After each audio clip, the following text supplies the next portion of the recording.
Welcome to SLMC Lawyers video on judicial review. This video will explain the legal process of judicial review. After gaining an understanding of the case and judgement of Griffith University and Tang, you will hopefully gain a better understanding of the legal process and how it may apply to you.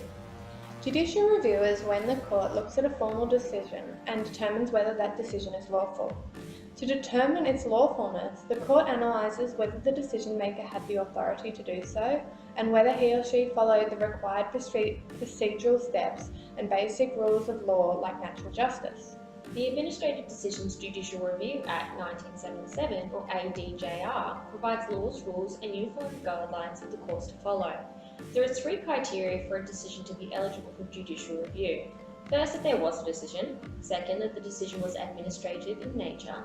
And third, that the decision was made under an enactment. The case of Griffith University and Tang provided the High Court with the task of interpreting these three elements, specifically the third, under an enactment. Let's have a look at the facts. Griffith University found Tang to have engaged in academic misconduct, removing her from PhD candidature. Tang filed to the Supreme Court. This was granted, but appealed by the university to the High Court. The High Court had to decipher if the university's decision to exclude Tang was judicially reviewable, specifically made under an enactment, rather than assessing the decision itself. The university argued their decision was reliant on internal policies. Tang contended that the decision was made under the Griffith University Act. The administrative character of the decision was not contended by either party or the High Court. This left the 5 judges primarily focused on whether the university's decision was made under an enactment. The majority decision allowed the appeal and dismissed Tang's application to the Supreme Court. They came to this conclusion by asking whether the decision was met by 2 criteria. Firstly, the decision must either be required or authorised by the enactment. For example, in the instance that the Griffith University Act had a section stating, in the case of academic misconduct involving a PhD candidate, that PhD candidate will be removed from PhD candidature. And secondly, the decision must confer, alter, or otherwise affect legal rights and obligations. For example, if the Griffith University Act or another public statute provided Tang with legal rights and obligations concerning her PhD candidature, which the decision affected significantly, other than rights deriving from private or contract law. The majority found that although the decision was authorised by the University Act meeting the first element, there were no existing or created legal rights or obligations which were affected, and failed to meet the second element. The majority held that the decision by the university, which was considered to be a corporate body established by the Queensland Act to exclude Tang from PhD candidature, did not meet the determined criteria for it to be judicially reviewed. This is seemingly outlined in the quote by Cowell, Cowell and Hayden. A decision will only be made under an enactment if both the criteria are met.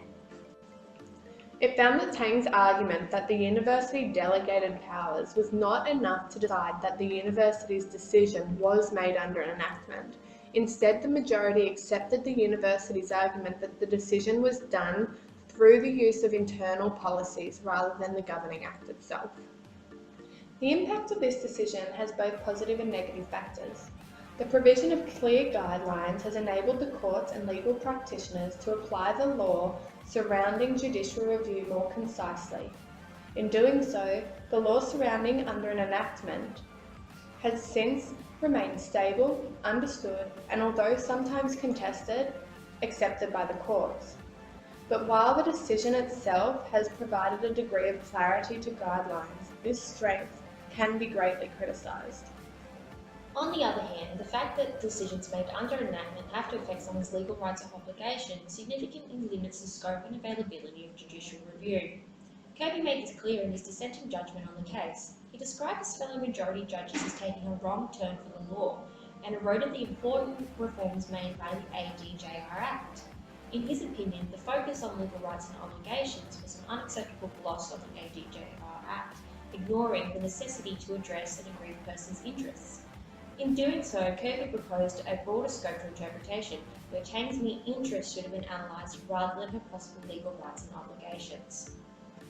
Kirby's prior criticism of the previous case, Neat Domestic and AWB Limited, further supports his argument contending the current law's incapacity to provide and apply judicial review to formal decisions outside of the law itself.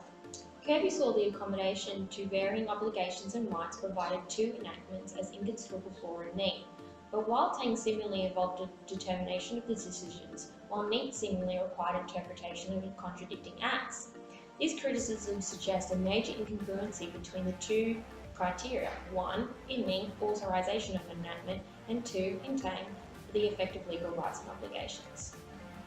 It seems as though the Tang decision places artificial restrictions on the phrase under an enactment, preventing those affected outside of statutory rights and obligations from accessing judicial review. The need for legal rights and obligations to be affected significantly limits the scope and the entire institution, and thus limits the accessibility to justice in instances of private power and private interests. It seems highly unjust that Tang was prevented from having a professional career in her area of study because the body responsible for dismissing her was not held answerable to a higher authority. In our opinion, Tang's provision of clear parameters to the judicial review is its very weakness, and due to this, we can't help but support Kirby's affecting interest test.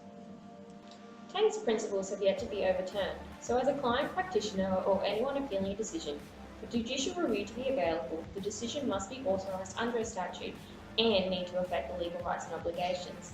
However, this can be approached differently in varying circumstances, as seen in the Neat case. Many, like ourselves, are seeing the reasons in Tang's judgment to be now considered out of touch and for the courts to adopt Kirby's contemporary approach. Being able to predict the applicability of judicial review to your case, you are entirely reliant on the principles in Tang. However, the predictability of the law itself is dependent on the court's interpretation of future cases concerning judicial review, which in our opinion provides the opportunity and is likely to result in the evolution, alteration or dismissal of the precedent and adapt to what we now see as contemporary.